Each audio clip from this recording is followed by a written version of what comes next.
Welcome to all of you. तो आज हम जो है ना जो वीडियो क्रिएट कर रहे हैं, आज जो एक एनालाइज़ की वीडियो क्रिएट कर रहे हैं, स्पेशली उन लोगों के लिए जिनको जो है ना एनालाइज़ करने में बहुत ज़्यादा मुश्किल दरपेश आ रही होती है। आज वो वाला चार्ट हम जो है ना एनालाइज़ करेंगे, जो चार्ट बहुत ज़्यादा अप पे चला गया, बहुत ज़्यादा टॉप पे चला गया, ना ही उसके ऊपर जो है ना कोई रेजिस्टेंस बनती, ना ही कोई जो है ना ऊपर कोई ऐसा एविडेंस है जिसकी वजह से हमें ये पता चल सके कि हमारा जो है ना ट्रेंड चेंज होने लगा। तो हम इसके लिए क्या करते हैं कि किस तरह एनालाइज़ करना है। बहुत आसान तरीका होता है, लेकिन करना आए तो सारी आसान होते हैं, ना करना है तो सब मुश्किल होता है। होप से इंशाल्लाह ये एक सिर्फ़ और सिर्फ लर्निंग वीडियो बन रही है। अदरवाइज़ जो है ना इस पे मतलब फ़ोकस करके आप अपनी लर्निंग को इन्हांस कर सकते हैं। अदरवाइज़ जो है ना लाजमी नहीं कि आप जो है ना इसको फॉलो करें। अपनी हर किसी की अपनी अपनी स्ट्रैटेजी होती है। ठीक है, बात करते हैं एनालाइज़ की। USD JPY है, बहुत ज़्यादा टॉप पे चला गया है। जैसे कि आपको पता है JPY बहुत ज़्यादा स्ट्रॉन्ग होते जा रहा है। तो हमने इसको एनालाइज़ किस तरह करना है। अप्लाई जो है ना H1 में देखा जाए तो H1 में इसकी कोई पीछे जो है ना हिस्ट्री में कोई रेजिस्टेंस नहीं बनती। H1 के बाद जो है ना हमारी H4 में देखा जाए तो H4 में भी हमारी जो है ना कोई रेजिस्टेंस नहीं बन रही ऊपर, बिल्कुल टॉप पे गया हुआ है चार्ट, बिल्कुल जो है ना कोई रेजिस्टेंस ऊपर नहीं बनती। इसके बाद जो है ना तीसरा देखा जाए तो हमारा Day 1 है। Day 1 में आपके सामने जो है ना Day 1 में भी इसकी कोई हिस्ट्री नहीं है पीछे टॉप पे, पीछे सारा चार्ट जो है ना खाली है। हम बड़े टाइम फ्रेम में चले जाते हैं, एक मंथ में चले जाते हैं, तो एक मंथ में भी जो है ना इतना हाई जो है ना अभी तक नहीं गया जितना हाई जो है ना इस 2022 में गया है। लास्ट टाइम हाई इसका जो था 15 में था, उसके बाद जो है ना अब इसका हाई 22 में गया है और 2003 तक भी जो है ना तकरीबन हाई था। तो अब हम इसकी जो है ना एनालाइज़ की बात करते हैं। तो एनालाइज़ हमने करने के लिए जो है ना हम Day 1 में चले जाएंगे, क्योंकि बिल्कुल टॉप पे नहीं जाएंगे। Day 1 में क्या करेंगे, हम जो है ना पहले इसके एरिया फाइंड आउट करेंगे, कहाँ से जो है ना हमने एरिया इसको फाइंड आउट करना है। तो पहला एरिया हमारा जो है ना इसकी हम ट्रेंड लाइन को यूज़ करते हुए जो है ना यूज़ करेंगे। लाइक हमने ये ट्रेंड लाइन यहाँ से स्टार्ट की है, ये हमने जो है ना इस तरह की है। ठीक है, ये इसको जो है ना रिस्पेक्ट देती भी आ रही है, रिस्पेक्ट देती भी आ रही है। अब क्या होगा कि यहाँ से सेम एज इट इज़ जो है ना इसको यहाँ से रिजेक्शन मिलेगी और रिस्पेक्ट मिलेगी यहाँ से। ठीक है, इस तरह जो है ना हमने एनालाइज़ करना है। इसके बाद जो है ना दूसरा एरिया हम कौन सा फाइंड आउट करेंगे, इसकी स्पॉट फाइंड आउट करेंगे। ये हमारी स्पॉट हम लगा देंगे। लाइक हमने ये हमारी प्रीवियस स्पॉट है और देखा जाएगा कि ये जो है ना डिमांड भी बन सकती है।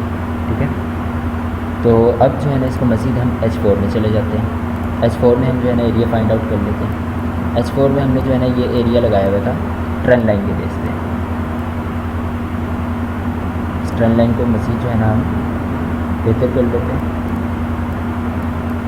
ये एरिया हमने जो है ना ट्रेंड लाइन के बेस पे जो है ना हमने लगाया था कि ये जो है ना हमारी रेजिस्टेंस बन सकती है। ठीक है, उसके बाद दूसरा एरिया हमारा H4 में जो है ना ये बनता है, ये हमारी जो है ना डिमांड बनती है। तो हम क्या करेंगे, इसकी जो है ना डिमांड को फाइंड आउट कर लेंगे। और लाजमी नहीं कि हर डिमांड होती है और हर सप्लाई होती है, लाजमी नहीं होता है। ठीक है, मार्केट है, कुछ भी हो सकता है, मार्केट किसी के भी हाथ में नहीं होती है, डिसेंट्रलाइज मार्केट है। अब दूसरा क्या करेंगे कि हमारा जो है ना ये एरिया था, हमने ये एरिया लगाया फाइंड आउट। अब क्या होगा कि यहाँ तक मार्केट जाएगी। ठीक है, मार्केट यहाँ तक जाने के बाद जो है ना कोई एविडेंस दे सकती है, यहाँ तक जाने के बाद कोई एविडेंस दे सकती है, मज़ीद भी जो है ना यहाँ तक आएगी। ठीक है, लेकिन क्या बात है कि यहाँ जो है ना एक और आपको एविडेंस मिल रहा है। अगर मार्केट यहाँ तक नहीं जाती, लेकिन एक एविडेंस हमने क्या देखना होता है, मार्केट ज़्यादातर दो चीज़ों पे बेस कर रही होती है। जितनी मर्ज़ी आप स्ट्रेटजी सीख लें, मेथड सीख लें, जो मर्ज़ी सीख लें, लेकिन जो चीज़ नेचुरल होती है वो चीज़ नेचुरल होती है। दो चीज़ें जो है ना नेचुरल होती हैं, कौन सी, एक आपका प्राइस एक्शन, दूसरा आपका जो है ना कैंडल स्टिक। दो चीज़ों पे जो है ना ट्रेड आप बहुत अच्छी ले सकते हैं, कैंडल स्टिक और प्राइस एक्शन। जबकि यहाँ जो है ना हमें कैंडल एविडेंस मिल रहा है, हैंगिंग मैन बन रही है। हैंगिंग मैन के बाद अगली कैंडल हमें कौन सी चाहिए होती है, बेरिश चाहिए होती है। हैंगिंग मैन बन चुका है, अब बेरिश कैंडल बन चुकी है, तो यहाँ सपोर्ट तो रेजिस्टेंस तो कोई नहीं है। लाजमी है कि जो भी कैंडल एविडेंस बनता है वो आपकी रेजिस्टेंस भी बनता है, लेकिन यहाँ रेजिस्टेंस नहीं है। लेकिन अब हम जो इसकी बेस लेंगे वो हम बेस लेंगे RSI की। हमने एक इंडिकेटर यूज़ किया है RSI की इसकी हम बेस ले लेंगे, क्योंकि फुल टॉप पे गया हुआ है। फुल टॉप का मतलब ये है कि यहाँ से जो है ना थोड़ा सा चेंज तो रिवर्स तो होगा ही होगा, इतना टॉप पे जाता नहीं है, लेकिन USD/JPY बहुत ज़्यादा टॉप पे चला गया। अब क्या करेंगे कि हम यहाँ जो है ना कैंडल एविडेंस के बेस पे जो है ना ट्रेड ले सकते हैं, सेल के ट्रेड ले सकते हैं, क्योंकि यहाँ हमारा हैंगिंग मैन बन चुका है। उसके बाद हमारी कौन सी बनी है, अगर ये हमारा क्या होता है कि ये हमारी जो है ना फेल हो जाता है, ठीक है, क्योंकि कैंडल एविडेंस आपका किस पे बनता है, रेजिस्टेंस पे, लेकिन हम किस बेस पे ले रहे हैं, RSI की बेस पे ले रहे हैं। हम क्या करेंगे कि हमारा जो है ना ये एक इसने जो है ना मज़ीद अपनी सपोर्ट क्रिएट कर लेगा, ठीक है।